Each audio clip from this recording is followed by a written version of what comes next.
absolutely delighted to have this 20th Congress of FIGO, that's the Federation International of Gynecology and Obstetrics, here in Rome. Because this comes at the climax of the collaboration between FIGO and one of its largest member societies, and that is Sigo. And this Congress comes in collaboration with the Sigo and the Aogoi and actually all the obstetrician gynecologists of Italy. We got here more than 8,000 participants, which is a record in the history of the Congresses of FIGO. We also have 8 pre-Congress workshops, seven pre-Congress workshops, which were organized in the various hospitals and institutes of Italy. And I think this is a great achievement because for the first time we include this hands-on training pre-Congress workshops. And in fact, they proved to be extremely useful and extremely popular to the extent that we have to close the closing days long before we started the meeting. So they were really utilized to the maximum. I have had the chance of talking to many of the candidates who attended these workshops, and they were absolutely delighted that they received their training here in Italy, and they were exposed to the advanced technology and advancement of science in Italy. Also, the meeting here included in its opening session an open dialogue between the top UN organization, UNFPA, WHO, UNICEF, UNAIDS, and also the presidents of the related professional organizations like the International Confederation of Midwives, the International Confederation of Pediatrics and Anesthesia, and also the Women Deliver, the president of Women Deliver. And we discussed how can we collaborate together between UN organizations and professional organizations to accelerate and scale up progress towards achieving Millennium Development Goals, particularly Millennium Development Goals 5 and 6, and also 4 as well. And this really proved to be very effective because we have had the chance of getting the donors and the players on the scene with the professionals who get the service to the grassroots women and newly born in the remote rural areas in the least developed countries. And as we can observe that the meeting involves a large number of scientific presentation and scientific sessions, live surgery session being transmitted from the Italian hospitals and also hospitals abroad. And this proved to be extremely popular. And talking to the participants in the meeting, they are really thoroughly enjoying the meeting. They are meeting new friends, re-establishing networking, and in fact, this is how we can develop science and knowledge among our young colleagues. We witnessed here in this Congress the launching of the African Federation of Obstetrics and Gynecology, that's AFOG, and this has been a long dream which we worked on it for a long time, and we were absolutely delighted that we could launch the composition of this federation here in Rome, and this was supported by the African Regional Office of WHO, Dr. Luis Sambo, and the federation was composed, and the president, the vice president, the secretary general, the treasurer of the federation were elected here in Rome. So this will give a chance of Africa having a better representation on the FIGO board.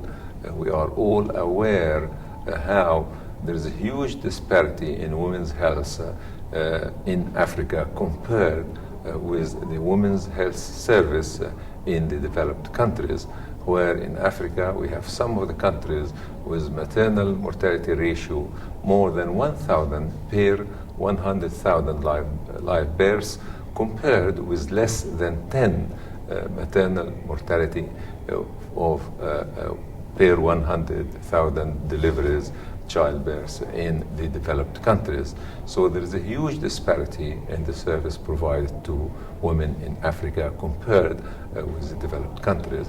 Certainly, the inauguration of such federation would help us to collaborate efforts to improve women's and newly born health, to save their lives and improve the quality of their lives.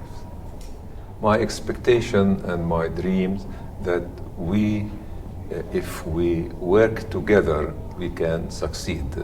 And the integrated efforts of all of us is needed. That goes from the UN organization, governments, global professional organizations, their member societies, members of the member societies who are getting to the grassroots of women and the newly born in the remote area. If we work together, we can achieve something. And I sincerely hope that with the accelerated, collaborated, concerted efforts of all stakeholders, we shall accelerate our progress towards achieving Millennium Development Goals by the year 2015. One of the important issues which was discussed here in this meeting, that is meeting the unmet need of contraception. Contraception by itself can reduce maternal mortality by 30%. And if we provide the 222 million women who have unmet need of contraception, we can reduce maternal mortality by 80,000. We can reduce infant mortality by 1.1 million. We can reduce unsafe abortion, which is an important cause of maternal mortality, by 24 millions. So indeed, this is something which we should work on. And FIGO has taken active steps actually on accelerating meeting the unmet need of contraception. And in this meeting at the FIGO General Assembly, which will be held this afternoon, we are going to adopt a resolution submitted to the FIGO General Assembly on the need to accelerate progress to Millennium Development Goals through advancing and meeting the unmet need of contraception. Yeah, indeed, collaboration between FIGO and its member and regional federations, member societies and regional federations is extremely important to achieve good results. We have been following this over the past 3 years. The meeting of the executive board had been moved from London, where we have our headquarters. The first meeting was held in Dar es Salaam, Tanzania. Second meeting was held in Mexico City. The third meeting was held in Beijing. And then the fourth meeting was held, of course, here in Rome. And when we go and have our executive board meeting in these countries, we not only just meet, but we hold an educational and training workshop where we make use of the large number of the top obstetrician gynecologists from all over the world. We allow these people to hold an educational pre-congress an educational workshop which would relay their knowledge and information, expertise to their colleagues in the host country. Furthermore, we visit the various health facilities in these countries, and based on visiting these health facilities, we can exchange opinion, advice, and also we meet the policymakers, officials, ministers of health in these countries, and we discuss with them how can we improve women's health. An example here in this country, when we're organizing this meeting, the local organizing committee and Sigo very generously offered a chance for 30 fellows from the developing countries to come here in Italy and stay for a couple of weeks before the meeting and have the chance of being trained in the various institutes and hospitals of Italy on the various advanced technology and the various cost-effective evidence-based treatment for improving of women's health in the Italian hospitals.